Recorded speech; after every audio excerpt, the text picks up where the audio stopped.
People say they wish they could witness a miracle so that they might believe. Well, here comes the miracle. It's a big claim, so let's try to substantiate it. So we've already looked at Daniel 2, 7, and 9, and I'll leave links below. Daniel 2 painted Israel's curse using the 5 great powers to occupy the land of Israel for any length of time. Daniel 7 repeated this view using new imagery and added more historical detail. Now we move to Daniel 10 to 12. It's more difficult than Daniel 2 and 7, but only because it requires more historical knowledge. It too spans the curse. Verse 1 starts with Cyrus, the king of Persia, which had conquered Babylon. And if we skip forward to the end of the vision, we find that the vision closes with the end of Israel's curse, which was described by Moses in Deuteronomy, and which is also the millennium's beginning. Our first task is to understand how Daniel is riddling this story. Daniel 2 and 7 neatly divided the curse into a sequence of 5 great powers, or 4 future great powers. But a glance at chapter 11 reveals a more complicated picture, consisting of a great deal of marching back and forth between entities titled the King of the North and the King of the South. This tells us we are again dealing with a riddle, but one that uses new mechanics. Here are the 4 rules we need in order to solve this riddle cleanly. Rule 1. As Daniel 7 showed us, kings are not necessarily actual kings, but represent great powers performing whatever action is being described. The action may involve an actual king, but it doesn't have to. It's whatever executive governs at the time of the action. This isn't some sort of trick on my part. In Daniel 7, the angel explicitly told us that the kings are nations. Rule 2. All the marching back and forth is centered on Jerusalem. Though this is not explicitly stated by Daniel, Jerusalem is the standpoint of all prophecy, and this idea is implicit across Scripture. Rule 3. The history is told as a sequence of invasions. These invasions are attacks between the powers that hold Jerusalem. That is, these are conflicts between the great power that currently holds Jerusalem and the power that will hold Jerusalem. This is the primary mechanic of this riddle. Rule 4. These powers are labeled King of the North and King of the South, and this is based upon the direction from which their invasion of the land of Israel is launched. Now this is tricky because it means that a kingdom labeled as North may not be geographically north of Jerusalem. Again, this is not a sly way of escaping history. Other prophets employ the same manner of speech. For instance, Babylon, in another prophet, is labeled a northern kingdom, despite the fact that it actually lies due east of Israel. And this is because when it invades Israel, it attacks from the north. And there are geographical reasons that cause this to be the case. We have a similar case with Egypt, which is labeled a southern kingdom, despite the fact that it lies mostly to the west. And again, this is due to the fact that Egyptian invasions of Israel arrive from the south. Now, all of this probably sounds more complicated than it actually is. But if we apply these rules consistently, this riddle solves cleanly and lines up with actual history. So now we start in chapter 10 at verse 1. Quote, "In the 3rd year of Cyrus, king of Persia, a word was revealed to Daniel, who was named Belshazzar, and the word was true, and it was a great conflict," unquote. So this great, or epic, contest is the struggle of great powers during Israel's curse to control Jerusalem. Of course, these great powers didn't see it that way, but it is how heaven sees it. For instance, in Daniel 8 we read, quote, Then I heard a holy one speaking, and another holy one said to the other one who spoke, "For how long is the vision concerning the regular burnt offering, the transgression that makes desolate, and the giving over of the sanctuary and the host to be trampled underfoot?" Unquote. That is, trampled under the foot of foreign powers. So this is an angel speaking of the conquerors of Jerusalem, and this prophecy pictures the curse as a series of interloping nations who have lost their reason. Why is this? Well, it's because they have taken possession of that small plot of land which God declared to be holy, that is, specially assigned to his purposes and specially assigned to a particular people. Now, the rest of chapter 10 relates the circumstances of the angel's arrival. I'm going to skip over it all to get to chapter 11, where the riddle actually begins. Now, chapter 11's 45 verses contain an unbroken history, beginning with the Persian Darius II and ending with the curse's end, which is the millennium's beginning. Now, these two boundary points are incontrovertibly described, and it just remains for us to fill in the middle, using the rules I outlined above. So let's start, and we'll start with Persia. Quote, "And as for me," and this is the angel speaking to Daniel, "in the first year of Darius the Mede," that is Persian, "I stood up to confirm and strengthen him. And now I will show you the truth." He's speaking to Daniel. "Behold, 3 more kings shall arise in Persia, and a 4th shall be far richer than all of them." Unquote.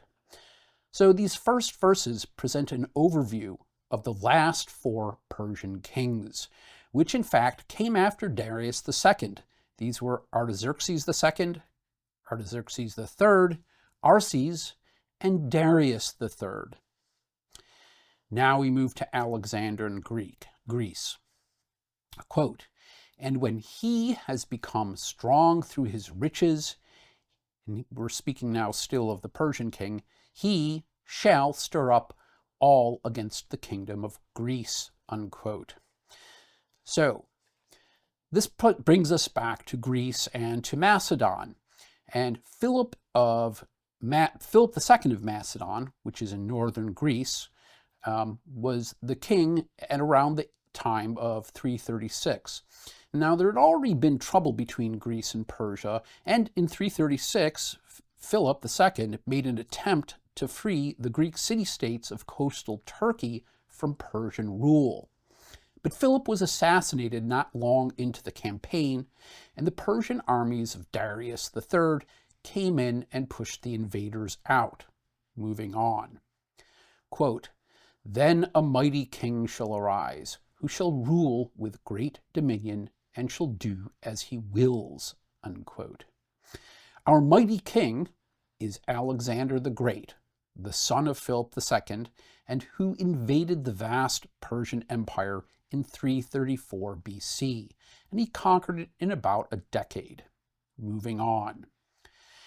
Quote, "And as soon as he," that is Alexander, "has arisen, his kingdom shall be broken and divided towards the 4 winds of heaven, but not to his posterity," that is his children, "nor according to the authority with which he ruled, for his kingdom shall be plucked up and go to others besides these."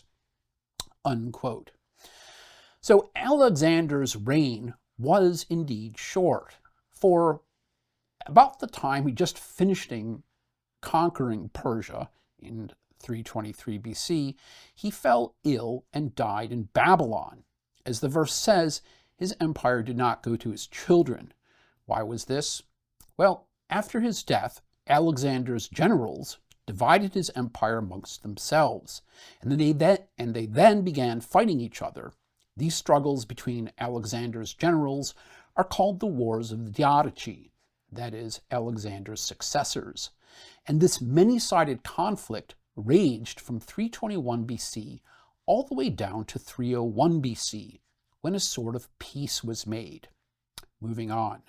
Quote, "Then the king of the south shall be strong," unquote. So our first king of the south is Ptolemy I, who is one of Alexander's general and who emerged from the wars of the Diadochi, again, that is Alexander's successor, in control of Egypt, Judah, and Syria. Ptolemy I is called quote-unquote strong because he is the king that ends up in possession of Jerusalem. The terms of peace agreed upon after the Battle of Ipsus, which was in 301 BC, assigned Syria and Judah, along with vast territories to the east, to Seleucus. But Ptolemy, who had largely stayed out of the conflict, already held Judah and southern Syria. And because the Seleucid Empire was exhausted by the war, Seleucus did not press his claim, which left Jerusalem in the possession of Ptolemy I. Moving on. Quote, "But one of his," that is Ptolemy, "princes, one of his princes shall be stronger than he and shall rule, and his authority shall be a great authority," unquote. So Ptolemy's successor prince was his son, Ptolemy II, and against him, Seleucus' son, Antiochus I, did press his claim for Syria and Judah. Ptolemy II handily won the First Syrian War, which was from 274 to 271 BC, and added territories in Anatolia, which is Turkey, and northern Syria to his empire. Now, the Second Syrian War, which went from 260 to 253 BC, was a more protracted affair, and this time Antiochus II, pressing his grandfather's claim, was able to strip Ptolemy II of some of his territories in what is now Turkey and a small portion of northern Syria. However, Judah and most of Syria remained firmly in control of Ptolemy II.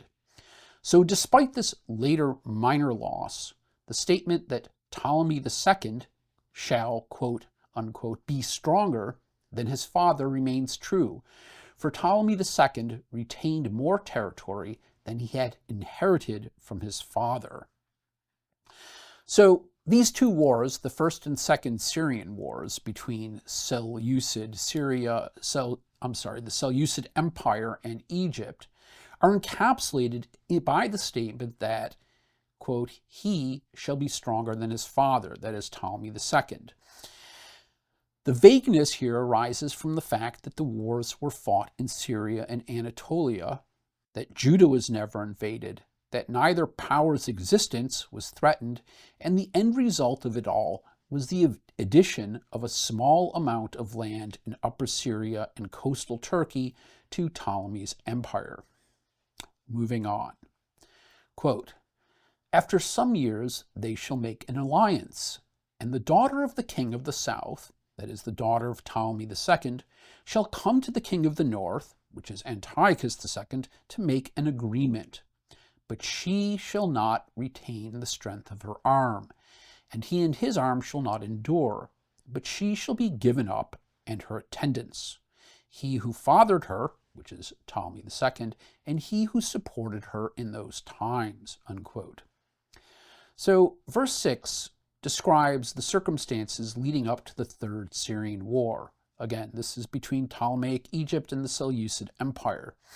And it begins with the settlement of the Second Syrian War, which was in 253, when Ptolemy II of Egypt married his daughter Berenice to Seleucid's Antiochus II, and he did so in order to ratify the peace at the end of the Second Syrian War. And in order to accomplish this marriage, Antiochus repudiated his then wife Laodice.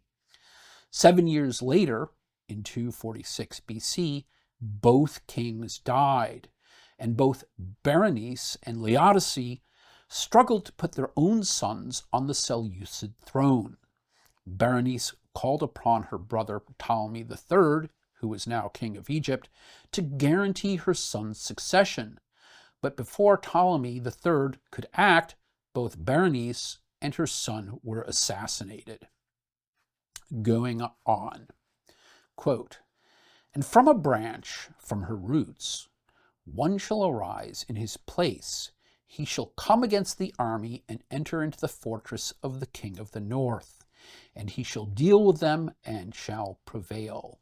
He shall also carry off to Egypt their gods with their metal images and their precious vessels of silver and gold. And for some years he shall refrain from attacking the king of the north." Unquote.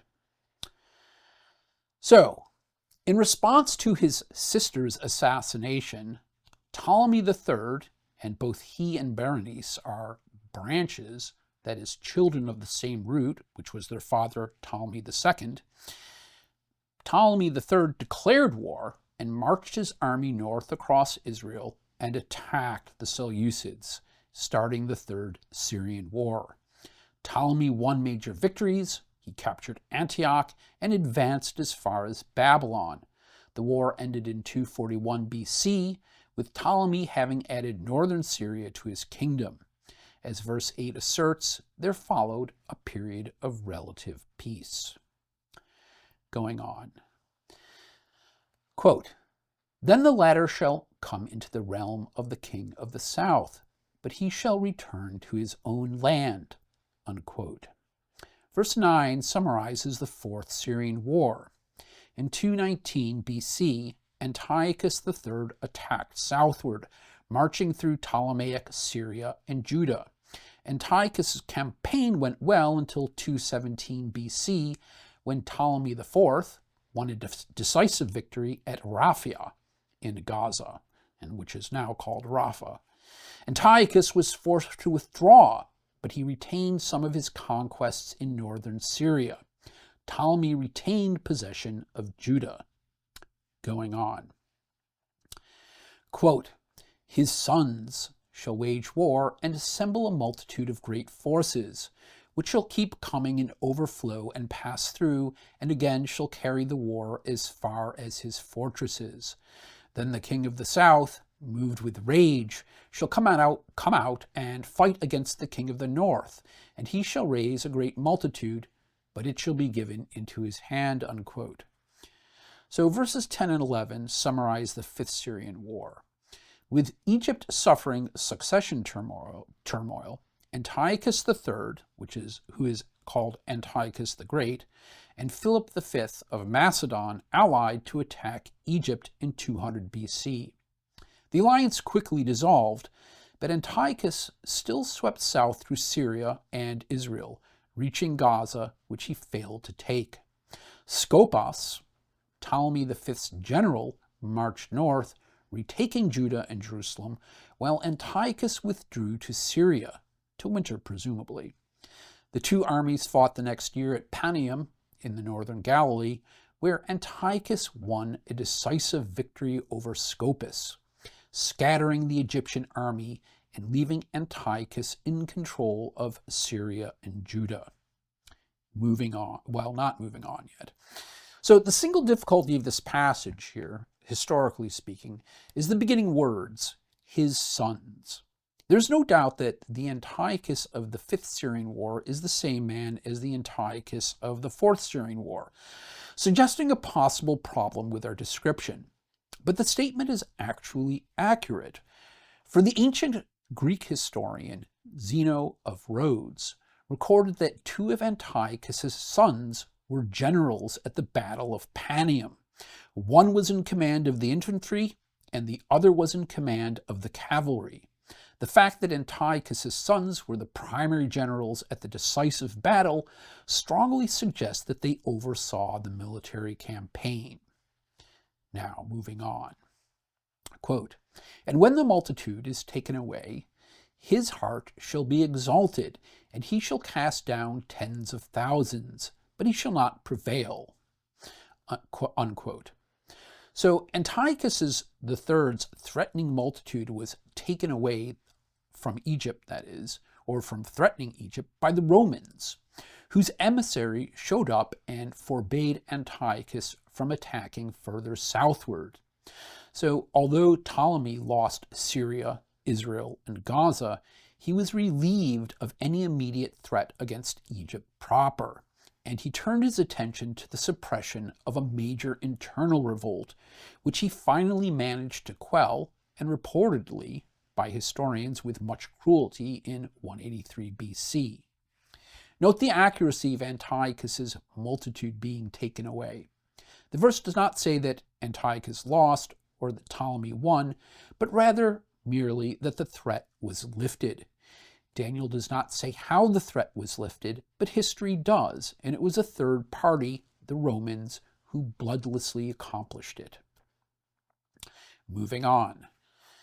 Quote, "For the king of the north shall again raise a multitude, greater than the first, and after some years he shall come on with a great army and abundant supplies," unquote.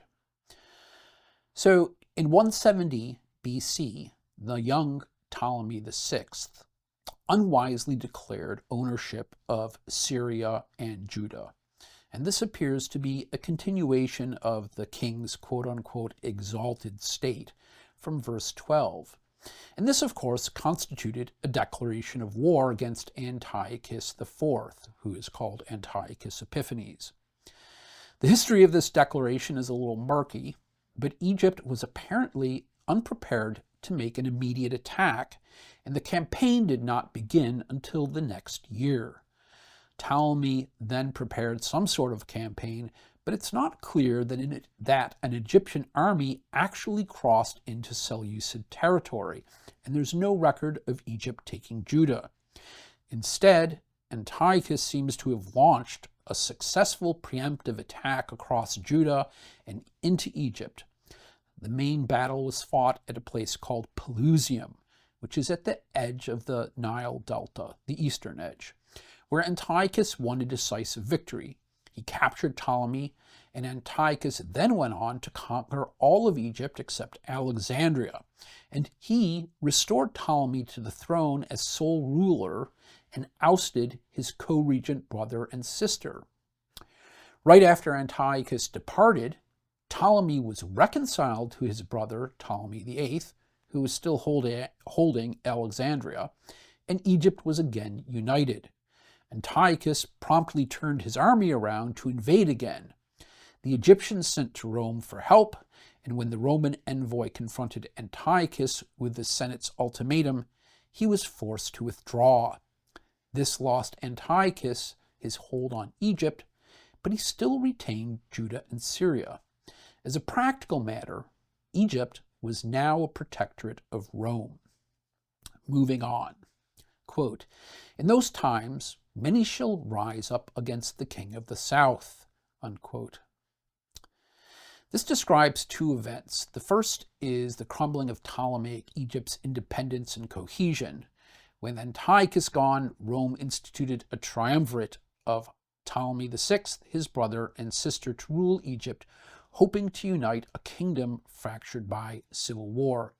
This co-regency lasted from 169 to 164, when Ptolemy VI was evicted by his brother, but subsequently reinstated when Rome made its wishes known.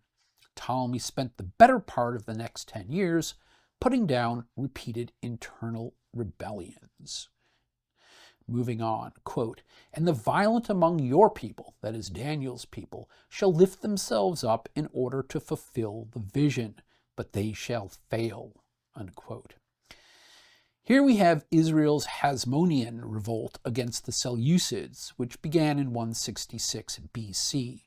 The rebellion gained Judah a limited independence from 140 to 116 BC, though it remained a vassal of the Seleucids, and then full independence as a petty state from 104 to 63 BC. But it manifestly failed to establish a stable government, much less the vision of the millennium. Note that the text does not assert that Daniel's people will rise up against Egypt. Instead, it merely states that in the time of Egypt's failing power, Judah will make a grab for independence. This is important because Judah's revolt was against the Seleucids, not Egypt. Finally, it's worth noting that the oldest Dead Sea Scrolls, the oldest Dead Sea Daniel scroll, that is, and there's like 7 or 8 of them, carbon dates to 125 BC. Because of the apparent historical accuracy of the account up until this point, most scholars date Daniel's writings to 130 to 125 BC, which would mean that at least conceptually, we have the original Daniel scroll. Now, there are reasonably strong grounds for doubting this to be the case, but for argument's sake, let's pretend that it is. But even when we grant the skeptic his 125 BC floor, his skepticism runs into immediate difficulties, starting right here in verse 14. How did the writer foresee the swift failure of the Hasmonean rule, because that comes later, or the permanent collapse of ancient Egypt? And these difficulties are trivial compared to what we're about to see. Now we turn to Rome. Quote, "Then the king of the north shall come and throw up siege works, and take a well-fortified city, and the forces of the south shall not stand, or even his best troops, for there shall be no strength to stand. But he who comes against him shall do as he wills, and none shall stand before him." Unquote. This describes the next king of the north, the Romans. First, notice the change in protagonists. The most recent conquest of Judah, which was in verse 13, was accomplished by the king of the north, the previous king of the north, which was Antiochus. Despite the fact that Judah was not subsequently invaded from the south, we suddenly find a new successful invasion by a king of the north. This suggests involvement of a new power. In short, the old king of the north is being displaced by a new king of the north. So the history behind this is that in 64 BC, the Roman general Pompey deposed Antiochus VIII and annexed Syria as a Roman province. The very next year, in 63, Pompey marched south to siege and capture Jerusalem. That's the city that's mentioned. Rome subsequently conquered Egypt. That is, in 31 BC, Octavius defeated Antony and Cleopatra, that is, the forces of the south. And verse 16 accurately describes Rome's unmatched military competence. That is, quote, "None shall stand before him," unquote, which is an echo of chapter 2's iron legs and the quote-unquote dominion of chapter 7, which is assigned to this power, which is Rome.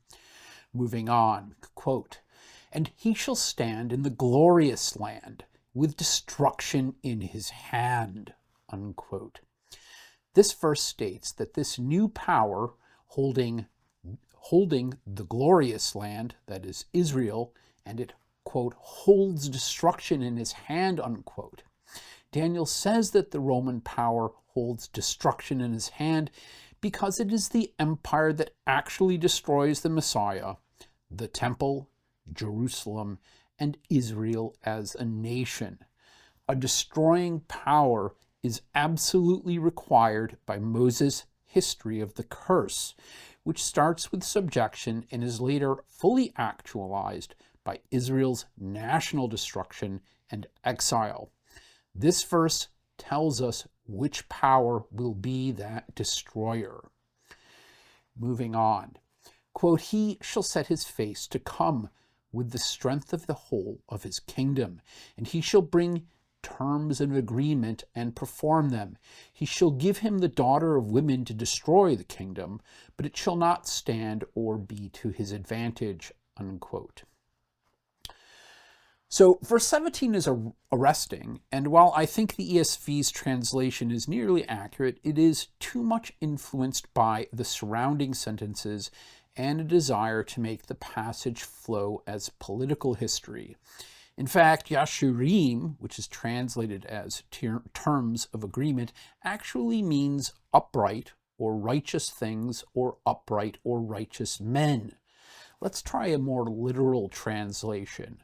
Quote, He shall set his face to enter with the strength of his whole kingdom, and righteousness or righteous men shall be with him, and he shall perform it, unquote. I suspect that this sentence, is frequently mistranslated because it appears to conflict with both the preceding destruction in the land of Israel and the subsequent intended destruction via the, quote, daughter of women, unquote, both of which are malign. But in recognizing this to be a single paragraph history of Rome, as it pertains to the scriptural story, we realize there is no contradiction at all. This is, in fact, a description of the overall success of the Messiah's message within the boundaries of the Roman Empire. That is, righteous men carried the Messiah's message throughout the Roman Empire, and all those lands became Christian eventually. Daniel does not make this assertion of upright men or righteousness about any of the other invading powers. The rest of 17 is adequate. Quote, he shall give him the daughter of women to destroy the kingdom, but it shall not stand or be to his advantage, unquote. This describes, I believe, the introduction of Mary veneration amongst Gentile followers of God's peace. Although the verse states it will be an ineffective threat, it is in some sense dangerous, but presumably not sufficiently harmful to destroy essential belief. Moving on. Quote, afterwards he shall turn his face to the coastlands and shall capture many of them, unquote. So after taking Israel and Egypt, I think this relates the subsequent Roman conquest of the nearby Mediterranean, which is to say North Africa, and coastlands further afield, places like Britain and so forth. Moving on. Quote, but a commander shall put an end to his insolence. Indeed, he shall turn his insolence back on him. Then he shall turn his face towards the fortresses of his own lands, but he shall stumble and fall and shall not be found, unquote. This recounts the fall of the Western Roman Empire. The prediction is accurate, for Rome did not fall to foreign invasion, and certainly not to one crossing the land of Israel, but instead it fell to a collapsing fragmentation brought on by warring generals of increasingly independent internal provinces. In the end, the Western Empire simply fell apart. This is an extraordinary prediction because amongst the powers to hold Jerusalem, Daniel assigns this singular attribute to Rome alone. All the other powers' control of Jerusalem was ended by the growth of a subsequent empire. This view of Rome blurs and merges the history of the Eastern and Western empires. This is necessary because otherwise the history of the period would have been immediately recognizable, causing the riddle to become unsealed at an early date, which we know was not God's intention because the angel speaks to this matter at the end of chapter 12. But even as it blurs, it remains faithful to history, for although the Romans split and its original center disintegrated, the verse pointedly omits stating that this caused the loss of Jerusalem. And this view is accurate, for after the division of the Western Empire and the Western Empire's later disintegration, the Eastern Roman Empire still held Jerusalem. It's worth noting that we usually call the Eastern Roman Empire Byzantium, but at the time it was simply still thought of as Rome by the provincials of the Middle East. So Daniel's presentation of the Western Empire's end is a subtle solution to the difficulty of accurately, though vaguely, presenting Rome's history while preventing a premature solution to the whole vision. Now we move on to the Sassanid Empire. Quote, then shall arise in his place one who shall send an exactor of tribute for the glory of the kingdom. But within a few days he shall be broken, neither in anger nor in battle, unquote. Verse 20 tells of the brief rule of the next kingdom of the north, the Sassanid Empire, which drove the Eastern Roman Empire, or Byzantium, out of Judea in 614 AD and advanced southward into Egypt, which was a Roman province, Byzantine but Roman. A protracted war for the first 10 years, the Sassanids made solid gains and had several victories, but by 625, however, the Romans had regrouped and won a string of victories. As the situation turned truly bleak for the Sassanids, their king Khosrow II was murdered in 628 by his son Kavad II, who immediately sued for peace, returning all lands, including Jerusalem, that the Sassanids had conquered, along with all the holy relics plundered from Jerusalem. In short, the treaty restored the borders as they existed before the war. Given the overwhelming Roman success near the war's end, the Roman terms would seem to be absurdly generous, but for two facts.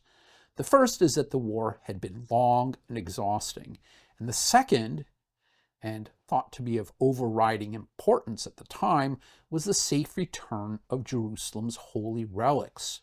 So as tribute for this return, the Sassanids, in fact, exacted all their lost lands, and the glory for the kingdom was the returned artifacts. The war left the Romans depleted but intact. The Sassanid Empire, however, imploded a few months after the peace was concluded, when Kavad II suddenly died. So the Sassanids had been a great empire, and although they held Judea for a little while, it quickly reverted to Roman possession, and immediately afterwards, the Sassanids were, quote-unquote, broken, neither in anger nor in battle, unquote. And all of this is covered accurately by the verse. Now we turn to Islam. Quote, in his place, that is, in the place of the Romans, shall arise a contemptible person to whom royal majesty has not been given. He shall come in without warning and obtain the kingdom by flatteries, unquote. Verse 21 starts to paint a tolerably clear picture of Islam's origin. And Islam is our next king of the north. And its being north might seem very strange, but the reason will become clear shortly. Notice that Scripture describes this kingdom's initiator as a nobody. He was not a king or a senator or a noble, and he is of no birth whatsoever. This is the first time Daniel has said this of one of our quote-unquote kings, and it's the first time it's true. The angel is, of course, speaking of Muhammad, who was in fact a vagabond, a man of no family. Despite this, Muhammad obtains a kingdom, nearly the whole of Arabia, and he does so by flattery. How is this? Well, he gains followers by telling people that if they join him in fighting non-Muslims, they will plunder gold, conquer lands for themselves, obtain sex slaves, kill infidels, and by doing all these things become the best of mankind. That's Surah 3, verse 110. And thereby also obtain an eternal life of deflowering dozens of virgins daily. The sales pitch proves to be surprisingly successful, or perhaps it's not so surprising, since Islam flatters men's worst impulses by calling them virtues. Moving on, quote, armies shall be utterly swept away from before him, we're talking about Islam, and broken, even the prince of the covenant. And from the time that an alliance is made with him, he shall act deceitfully, and he shall become strong with a small people. Without warning, he shall come into the richest parts of the province, and he shall do what neither his fathers nor his fathers' fathers have done, scattering amongst them plunder, spoil, and goods. He shall devise plans against strongholds, but only for a time, unquote. Muhammad's practices prove shockingly successful. And here we have a general picture of his new movement's success, even to the point of conquering the Holy Land and ultimately half of Christendom. We again see the distribution of war booty as encouragement. Islam's conquest of Arabia started slowly, but then quickened. After Muhammad's early death, his successors immediately completed Arabia's conquest and then launched a successful attack into Iraq, which at the time was Christian and held by Persia. The statement of Islam's deceit is noteworthy because it described what has become formalized Islamic doctrine, the Hudna. The Hudna is a tactical peace treaty meant to give Muslim forces time to regroup before renewing the campaign of conquest. The Muslims understand this to be a mere temporary ceasefire, but seldom take the trouble to make this clear to their opponents. The Hudna is interpreted variously, with some schools insisting it must last no more than 10 years, while others allowing it to continue until Muslims have regained a clear military advantage. Practically speaking, this means the Hudna, this peace treaty, or rather ceasefire, is an extension of the program of conquest. The origin of this doctrine is to be found in Muhammad's saying and his actual tactics. Moving on, quote, "And he shall stir up his power and his heart against the king of the south with a great army. And the king of the south shall wage war with an exceedingly great and mighty army, but he shall not stand, for plots shall be devised against him. Even those who eat his food shall break him. His army shall be swept away, and many shall fall down slain. And as for the two kings, their hearts shall be bent on doing evil. They shall speak lies at the same table, but to no avail, for the end is yet to be at the time appointed." Unquote. So, from Iraq, an attack was launched into Syria and Israel, which was held at the time by the Eastern Roman Empire, or the Byzantine Empire, if you will. Noteworthy here is the instantaneous switch of the Romans from being the king of the north to the king of the south. And the reason for this is simple. Islam was attacking from a just conquered Syria southwards into Israel and down into Egypt, which belonged to the Romans, or the Byzantines.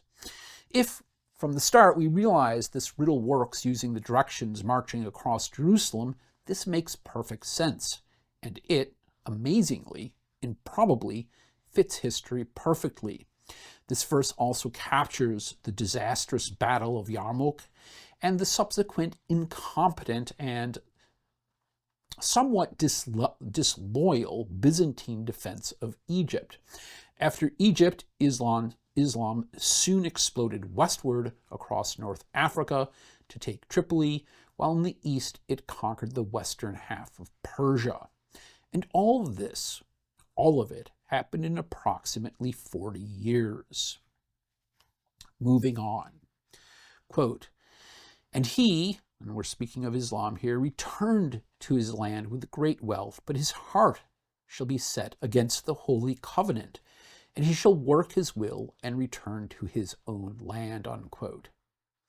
Here we see that God regards this power as being especially hostile. It has its heart, quote, "set against the holy covenant," unquote, an accusation not leveled against any of the other powers. And there are strong grounds for saying so. Islam's doctrine states that it is the Arabs, the descendants of Ishmael, and not Isaac, who are the inheritors of the Abrahamic promise. Islam also denies the Messiah was anything more than a prophet.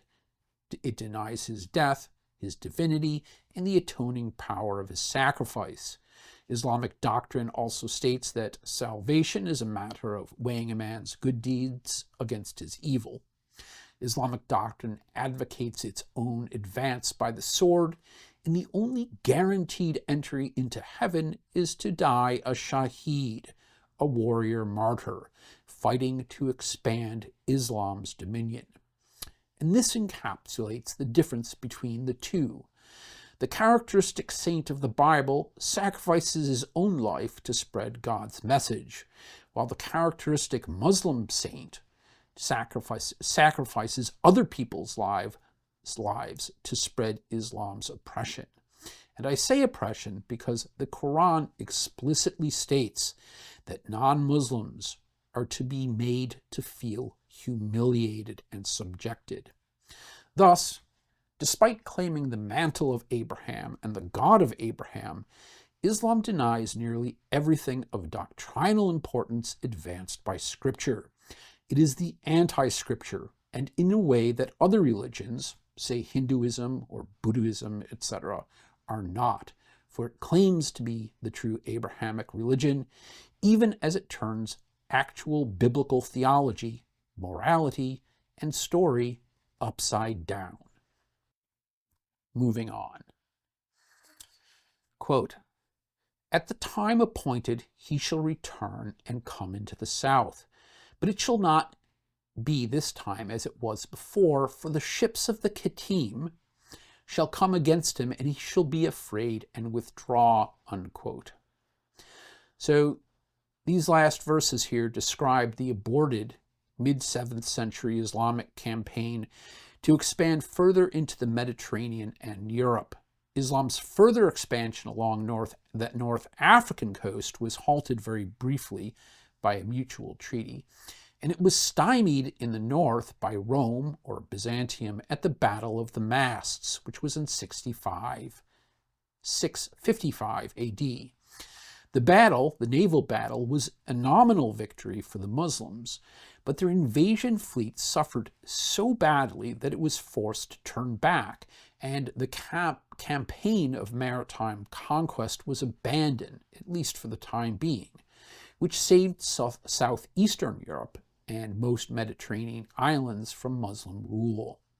The name, quote-unquote, Kittim literally means Cypriot, but by a generic expansion, the word was sometimes used to denote Mediterranean naval powers indiscriminately.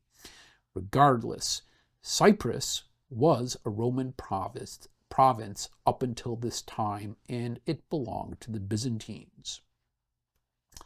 Moving on. Quote, "And he," and we're still speaking of Islam here, "shall turn back and be enraged and take action against the Holy Covenant. He shall turn back and pay attention to those who forsake the Holy Covenant. Forces from him shall appear and profane the temple and fortress, and shall take away the regular burnt offering, and they shall set up the abomination that makes desolate," unquote. So verse 31 describes the Islamic power profaning the Temple Mount, literally, quote, "the sacred place of safety," unquote, or, quote, "sanctuary of strength," unquote, by erecting the abomination of desolation, which we know as the Dome of the Rock, and which was approximately built in 691 to 692 of the Common Era, or AD. It may seem strange that it should possess so momentous a name, but consider, it's placed over the highest point of the Temple Mount, over the very location Jewish authority places the Holy of Holies, the mercy seat, which is the notional locus of God's authority on earth. On the shrine's interior, in letters of gold, is an explicit denial of the new covenant and an implicit denial of the old covenant. The thing is insult with purpose. It is a spiritual statement that is both a denial of Scripture's God and a surly triumph over him. It is a statement of Islam's earthly ascendancy over God, his Messiah, his message of peace, and the Jews and the Christians. The shrine is the physical manifestation of Islam's opposition to God, God's ethics, and God's story, and it was plunked down right atop God's earthly throne. So it is a perfect encapsulation of the earlier statement that this power, that is Islam, has its, quote, heart set against the Holy Covenant, unquote. Some people may have difficulty with this first statement that, quote, the regular burnt offering, unquote, shall be taken away. But in fact, the Hebrew does not actually say the regular burnt offering. It says, quote, the continual, unquote. Of course, in times when the temple stood, this would have meant an actual physical offering. But we must remember Isaiah's prophecy in which God declares that Israel is tired of him, and that he is tired of Israel, and that he will go to the nations, that is, the Gentiles, to get pure offerings. Also, there is Psalm 51, where David tells us that, quote, the sacrifices of God are a broken spirit and a contrite heart, unquote. In the era of God's peace, the continual would have been prayer, and verse 31 merely contains a statement that with Islam's construction of the abomination of desolation, the Temple Mount summit would be cut off from prayer and become a place occupied by a force that is profoundly hostile to the biblical God and his peoples. And as a simple matter of history, this was true. If it seems hard to believe, we need to ask ourselves what we expect of an abomination that causes desolation. Is it possible to conceive of something more hostile than a religion that steals the outward garment of the religion of the scriptural God, subverts its fundamental principles, calls for the humiliation of Christians, Jews, and the death and enslavement of pagans, and death to any apostates, and which has symbolized this hostility in letters of gold around the seat of God's authority on earth, his mercy seat? This statement of rejection, this doctrine, is the abominating desolation, for it is the basic doctrine of a religion now holding a third of all people in its power. It would be difficult to construct a more powerful articulation of abomination. Clinching evidence that the dome is the abomination of desolation will follow shortly. Moving on. He shall seduce, again, we're speaking of Islam still, with flattery those who violate the covenant. But the people who know their God shall stand firm and take action. And the wise among the people shall make many understand, though for some days they shall stumble by the sword and flame, by captivity and plunder. When they stumble, they shall receive a little help, and many shall join themselves to them with flattery, and some of the wise shall stumble, so that they may be refined, purified, and made white until the time of the end, for it still awaits the appointed time, unquote. So these last verses here describe the struggles of both Jews and Christians living as subjects of Islam. These verses assert that many living in the lands conquered by Muslims will convert to Islam, and this is a true prophecy. Historically, the tendency in all Muslim-conquered lands is to become slowly more and more Muslim, with fewer and fewer Jews and Christians. The reasons for this are various, but the primary cause is a religiously sanctioned regimen of persecution directed at Jews and Christians. And this persecution has explicit support in the primary Islamic texts. Verse 35 states that this pattern of persecution and conversion will continue up until the end of God's indignation, which is the start of the millennium. And of course, this description corresponds with Daniel 7's statement that this last power, that is Islam, will wear out belief in God. So this is also a true prediction. Moving on. Quote, and the king shall do as he wills. He shall exalt himself and magnify himself above every god, and shall speak astonishing things against the God of gods. He shall prosper until the indignation, that is Israel's curse, is accomplished, for what is decreed shall be done, unquote.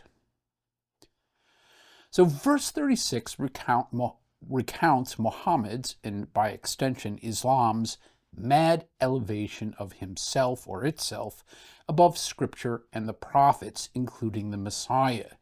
It also reiterates Islam's arrogance and hostility to God. We are told that Islam's dominion will prosper until God's indignation against Israel, that is the curse, ceases, which starts the millennium. If we paid attention to the durability of the materials in Daniel 2, we should expect this period to be long. Now, Daniel is going to provide us a theological description of Islam, going on, quote, "He, that is Islam, shall pay no attention to the gods of his fathers, or to the one beloved by women," unquote. So, this states that it is a new religion supplanting traditional Arabian polytheistic beliefs, which is true and occurred in history. Moving on, quote, "He shall not pay attention to other gods, for he shall magnify himself above all," unquote. So point 2 here is that this religion claims sole legitimacy of religion. This is an important prediction because Daniel recorded it at a time when peoples were prone to indiscriminately borrow each other's gods. Also, point 3 here, contained in this verse, is an assertion of monotheism. This follows no other gods. That is, Islam follows no other gods. And this is astonishing because in Daniel's time, Judaism was the only monotheistic religion. Moving on, quote, "He shall honor the God of fortresses instead of these gods," unquote. So point 4 here is that it's a religion whose God commands war, which is an astonishing prediction. Many ancient religions had a god of war, just as they had a god of peace, or a god of love, a god of harvest, or of storms, etc., etc. But war, as a primary religious principle, is quite singular and not to be found in any of the other empires holding Jerusalem. In fact, of all the major religions, this doctrine is found in Islam alone. Moving on, quote, "A God whom his fathers did not know, he shall honor with gold and silver, with precious stones and costly gifts. He shall deal with the strongest fortresses with the help of this foreign god," unquote. Point 5, this repeats the assertion that it is a single God and that it's a God of war. Moving on, quote, "Those who acknowledge him he shall load with honor. He shall make them rulers over many and shall divide the land for a price," unquote. Point 6 here is that he shall, or Islam shall, rule over many and shall conquer the strongest fortresses, which means the strongest powers. The statement that it shall honor those who acknowledge him hints that it will be more than one nation. That is, its religious influence will grow beyond its native region. Altogether, these statements tell us that it shall rule many nations or peoples, though this was already implied in its early conquests and the repeated assertions of its general success. So, as a high-level description, all these taken together are true of only one power to possess Jerusalem, and that is Islam. In fact, items 1, 2, 3, and 4 are each individually sufficient to single out Islam from amongst all of Jerusalem's other conquering powers. Daniel 2 painted the fifth and final power, that is Islam, as a fractious unity, persistent but incapable of Roman political coherence. And this was true. The initial Islamic power broke into a sequence of Islamic empires that ruled Jerusalem from different capitals. But in this particular historical view, Daniel presents Islam as a single, undifferentiated power in order to describe its origins and its persistent hostility to God's scripture morality, and people. Unlike other powers to possess Jerusalem, Daniel paints this as one whose religion is a primary characteristic and of great importance. And Daniel accurately underlines those religious qualities that make Islam different from the other powers to hold Jerusalem. This also explains why Daniel too considered the fifth power a unity, despite its inability to cohere like Rome. Its inadequately unifying quote-unquote clay, politically speaking that is its religion, Islam. Moving on. Quote, "At the time of the end, the king of the south shall attack him, but the king of the north shall rush upon him like a whirlwind, with chariots and horsemen, and with many ships. And he shall come into countries, and shall overflow and pass through. He shall come into the glorious land, and tens of thousands shall fall, but these shall be delivered out of his hand, Edom and Moab, and the main part of the Ammonites. He shall stretch out his hand against the countries, and the land of Egypt shall not escape. He shall become ruler of the treasures of gold and silver, and of all the precious things of Egypt. And the Libyans and the Cushites shall follow in his train. But news from the east and the north shall alarm him, and he shall go out with great fury to destroy and devote many to destruction. And he shall pitch his palatial tents between the sea and the glorious holy mountain, yet he shall come to his end with none to help him." Unquote.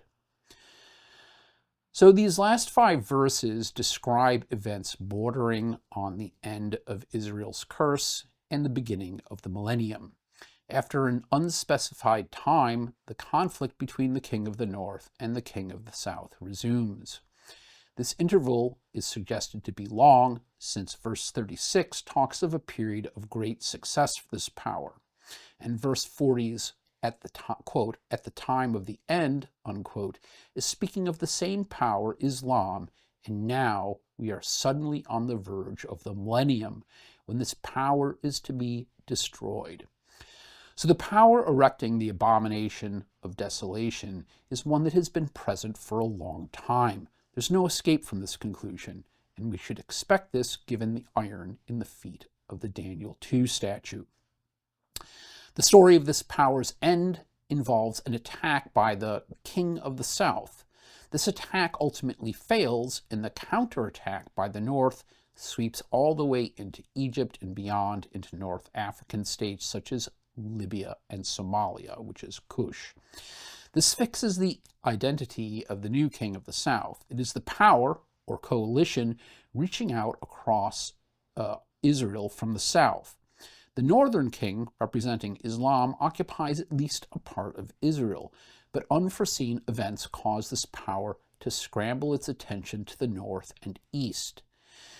Daniel's final statement about this king of the north is one of cryptic defeat. Now, there are 2 possible interpretations for this attack at the end of the latter days. The first is that it represents the British attack on the Ottoman Empire during World War I, which started in Egypt, which was a British possession at the time, and fought north across Israel into Syria. In the peace treaty ending the war, the Ottoman Empire, which had controlled most of the Middle East, lost all of its possessions outside Turkey. If this interpretation is correct, we are still in this conflict and waiting for a counterattack of the current king of the north. The second possibility is that the king of the south has yet to attack, in which case we can't be sure who it is, and the same is true of the king of the north. But if the second interpretation were the case, it seems likely that it involves a largely Sunni versus Shia conflict, which may include outside actors coming in on one side or another. In fact, it's possible that this conflict is already in motion, since the Sunni and Shiite are currently in a struggle over control over the Fertile Crescent. Only time will tell which of these 2 are correct, and of course, in both cases, Israel sits in the middle. We now hop to verse 1 of chapter 12, which directly continues the end of chapter 11. Quote, At that time shall arise Michael, the great prince who has charge of your people. Again, he's talking to Daniel. And there shall come a time of trouble, such as never has been since there was a nation till that time. But at that time your people shall be delivered, everyone whose name shall be found written in the book. And many of those who sleep in the dust of the earth shall awake, some to everlasting life, and some to shame and everlasting contempt." Unquote. Verse 1 states that the events to follow will happen, quote, at that time, unquote, meaning the time of the last verses of chapter 11, which was assigned to the time of the end. So this is a time of calamity, quote, such as never has been, unquote. By itself, this verse does not make clear exactly how widespread this time of calamity will be, though I think the language suggests something wider than Israel. Also, we see it as a time of resurrection and of judgment. Moving on. Quote, "And those who are wise shall shine like the brightness of the sky above, and those who turn many to righteousness, like the stars forever and ever. But you, O Daniel, shut up the words and seal them in the book until the time of the end. Many shall run to and fro, and knowledge shall increase." Unquote. So, despite all the destruction, we see God's followers shall emerge rejuvenated. Also noteworthy, we see that the times leading up to the new age see an increase in knowledge. Not wisdom, not virtue, not godliness, but knowledge. And certainly this has been true of the last 500 years, and of the last 200 years in particular. Moving on. Quote, "Then I, Daniel, looked, and behold, two others stood, one on this bank of the stream, and one on the bank of the stream. And someone said to the man clothed in linen, who was above the waters of the stream, 'How long shall it be until the end of these wonders?'" Unquote.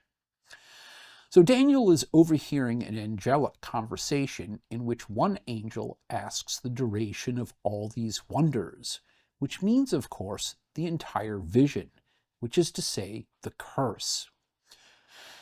Moving on, quote, "And I heard the man clothed in linen, who was above the waters of the stream. He raised his right hand and his left hand towards heaven, and swore by him who lives forever that it would be time, times, and half a time, and that when the shattering of the power of the holy people comes to an end, all these things would be finished." Unquote.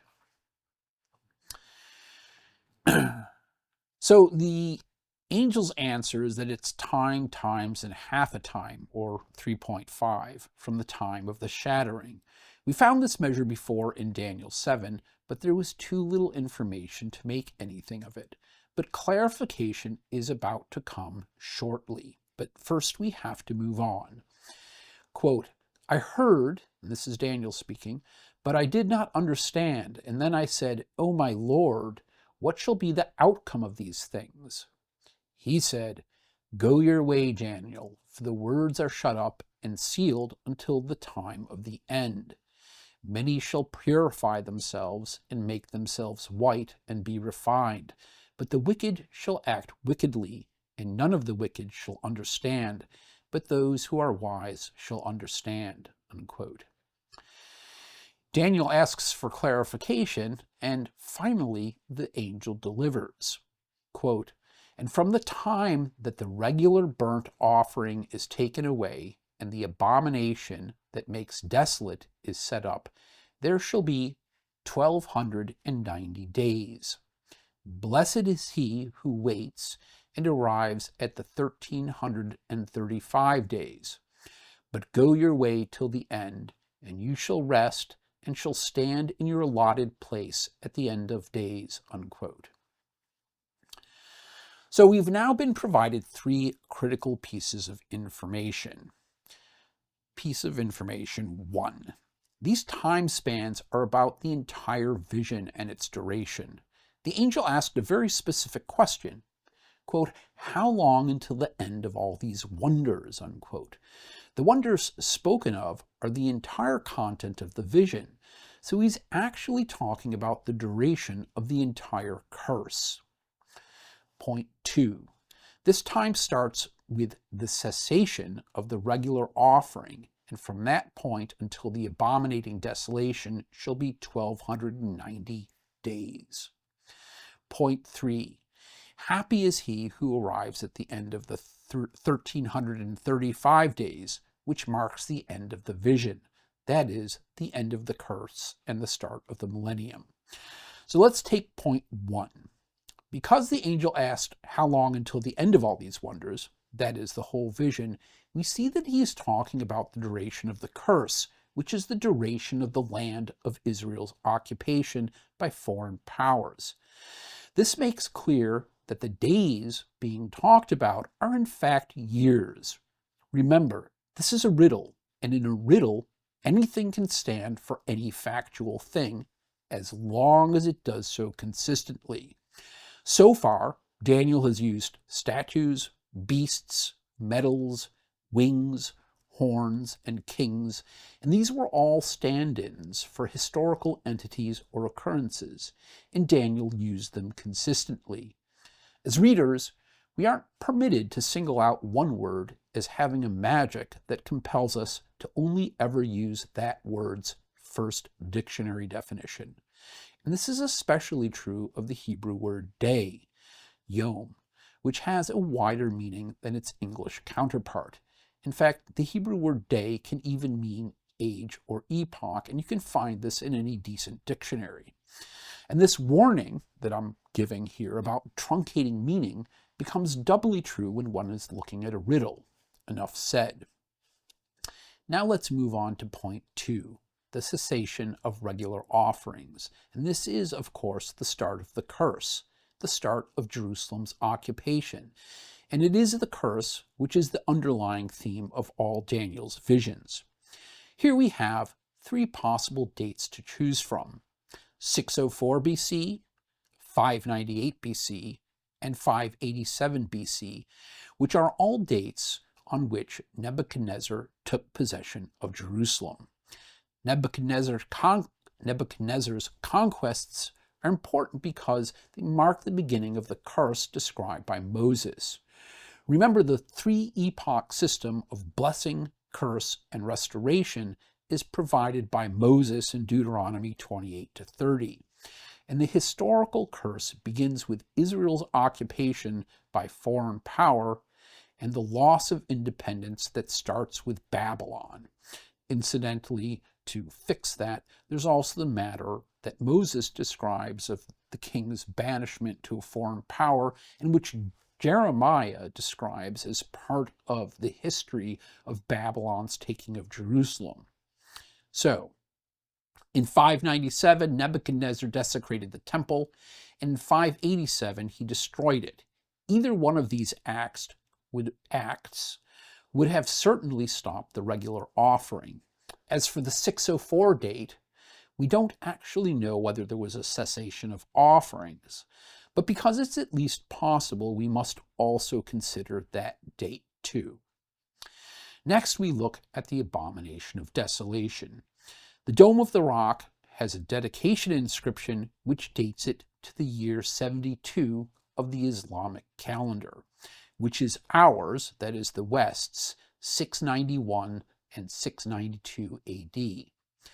Now, the 597 BC taking of Jerusalem was preceded by a siege that started the previous year in 598 BC, which would have stopped the continual offering. Now, if we add 1290, the 1290 days of the angel, to 598 BC, we get 693 AD, which is the first full year after the date on the dome. Now, this interpretation seems awfully tempting, but there is a small hitch. We don't know whether the date on the dome is the dome's completion or the directive to build. Furthermore, the word translated in Daniel as set up, which is latet, could also cover the declaration to build. And on top of this, the record for how long it took to build the dome ranges from 3 to 12 years. The long and short of all these minor uncertainties is that we have a 12-year window around the 691 and 692 date, and this means that any one of the three start dates that come from Nebuchadnezzar for the curse could in fact be the correct one. And while one of them is certainly true, we simply don't know which one it is. And I think it's supposed to be this way. It's identical, or our situation here is identical to the Daniel 9 prediction of the Messiah's arrival. Daniel said the Messiah would accomplish his work within the last 7 years of a 490-year span, which started from the command to rebuild Jerusalem. Now, the uncertainty in that particular case was that we also had 3 possible start dates to choose from, and there was no way to know which was correct ahead of time. But one of those dates was correct. We have the same situation here. Why is this? Well, I suspect that it's God giving those who dislike him an escape. Of course, it's not much of an escape. This window is quite tiny compared to the time span being discussed, which is 1290 years. But we humans are very good at grasping at straws when it's convenient. Now for point 3, the 1335 days. These two are years, and this is simply the number of years until the blessed era. In short, the 1335 years is simply the second half of the curse. And that closes out the question.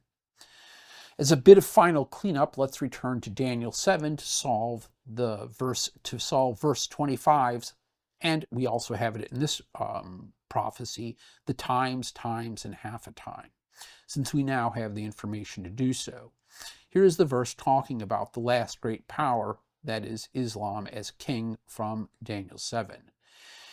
Quote, "He shall speak high words against the Most High, and he shall wear out the saints of the Most High, and he shall think to change the times and the law, and they shall be given into his hand for times, and half a time," unquote. So the times, and half a time, as I stated before, equals 3.5. And we are told that it is a measure of the duration over which God's people and land are occupied by this last kingdom, Islam. That is, it's a measure of the duration of Islam's hold on Jerusalem.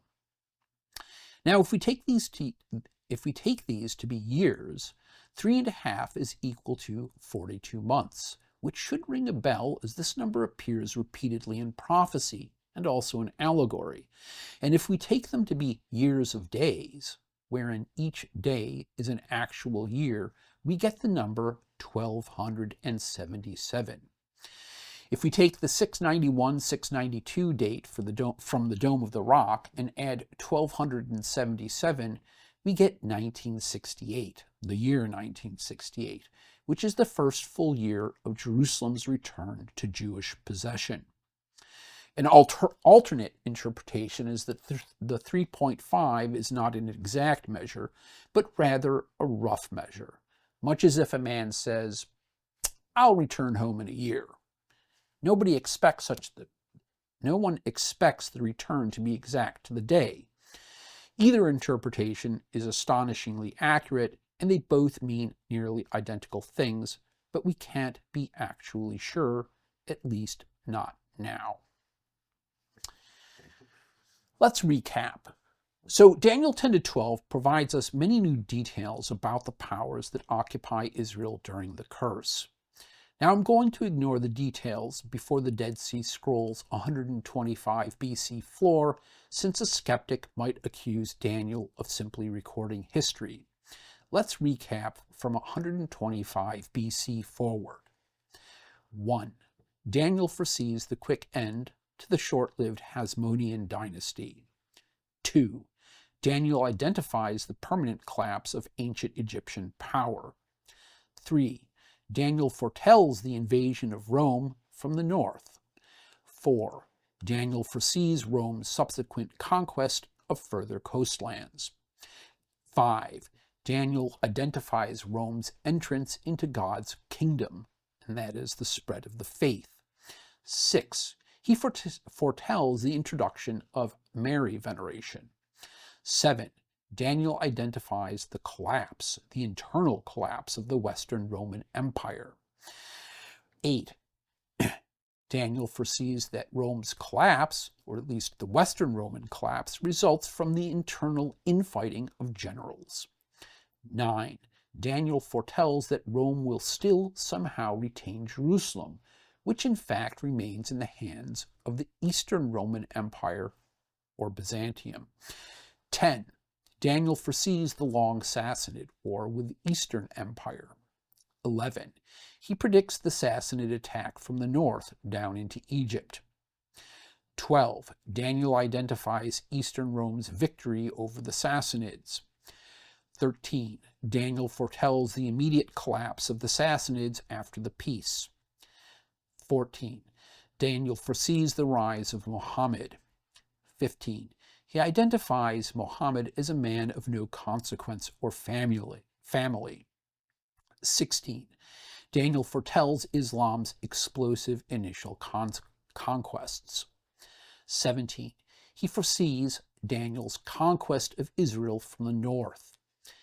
18. Daniel identifies Islam as growing from a small, inconsequential people, namely scattered Arabian tribes nobody had ever heard of before. 19. Daniel foretells Muhammad's habitual deceit and his repeated breaking of treaties. 20. Daniel foresees the Battle of the Masts against Rome and how it halted expansion into Roman lands. 21. Daniel identifies the construction of the Dome of the Rock and its date. 22. Daniel foretells its construction comes after the Battle of Masts. 23. He foresees the Battle of the Masts as something which halts Islam's expansion in the Eastern Med. 24. He identifies the dome as offensive to God, to the God of Scripture. 25. Daniel foretells Islam's general success even until the end of the age, which is the curse, or until the beginning of the millennium. 26. Daniel foresees that Islam will be oppressive to God's followers. 27. Daniel identifies how many living under Islam would spiritually stumble and fall. 28. He foretells that a few would remain faithful to God. 29. He identifies Islam as monotheistic. 30. He foretells Islam as a religion devoted to war. 31. He foresees Islam's eagerness for plunder and loot, a preoccupation which is embedded in the Quran. 32. His explanation allows us to show that Daniel 7's 3.5 times is an accurate measure of Islam's control of Jerusalem. 33. Finally, we saw that the angel pronounced, quote, go your own way, Daniel, for the words are shut up and sealed until the end time of the end, unquote. And this prediction is now true. Now, all these things are here, and Daniel lays them out in a perfectly rational manner, according to the rules of riddle making, and his schema unfolds to match history in a very satisfying manner. The difficulty was identifying the storytelling mechanisms. But with that done, we found that the vision covers the entire epoch Moses titles Israel's curse, as painted using great powers that possess Jerusalem. Takeaways. 1. We again see the importance of Moses in the Deuteronomy 28 to 30 in laying out Israel's three-epoch future, with the middle epoch, the curse, being central to Daniel's visions. Takeaway 2. We again see that Daniel describes the full duration of the curse, for this starts with the cessation of offerings caused by Nebuchadnezzar and ends with the start of the millennium. All Daniel's visions work this way. Takeaway 3. Daniel's visions of the future are additive. We started with Daniel 2 to lay out the basic history of the curse, moved on to 7, which added some confirming details, and we've now followed up with Daniel 10 to 12, which added many specifics. And all 3 layers cooperatively paint a convincing picture of recorded history. Takeaway 4. As with my other Daniel talks, this one differs from other interpretations by methodically insisting that we interpret it as a rational riddle and to do so with consistency, and it is this insistence that causes it to solve cleanly. Takeaway 5. We again see that God and his predictions are constructed in a way that full recognition comes only in hindsight. Mostly this is because the subject of the riddle is history itself. And 1500 years ago, we hadn't a clear picture of the history being riddled. But now enough history has passed to solve the riddle and to see that it's true. Another reason is that, until recently, we lacked sure dates for Nebuchadnezzar's sieges of Jerusalem. And a final obstacle is bringing preconceived notions to the text. A solution comes much more easily if we just let Daniel and history speak, and do so having the earnest expectation that the thing will solve cleanly and satisfyingly, and it does. Conclusion. Daniel provides proof of God, and he has done so clearly and rationally. Daniel has painted an astonishingly accurate picture of the last 2,600 years, which is Israel's curse, and Daniel has provided a myriad of historically verifiable details, of which more than a little is improbably accurate. Looked at together, I think skepticism of God and the Bible becomes untenable. In fact, I think we can even now call skepticism a superstition, and I mean this technically, not as a term of abuse. This proof may have been a long time in coming, the angel said it would be, but God has decided to give us overwhelming evidentiary grounds for belief. In short, God has deigned to address the radical skepticism of our current age by the kindness and by his mercy. Baruch Hashem, blessed be the name, and thank you.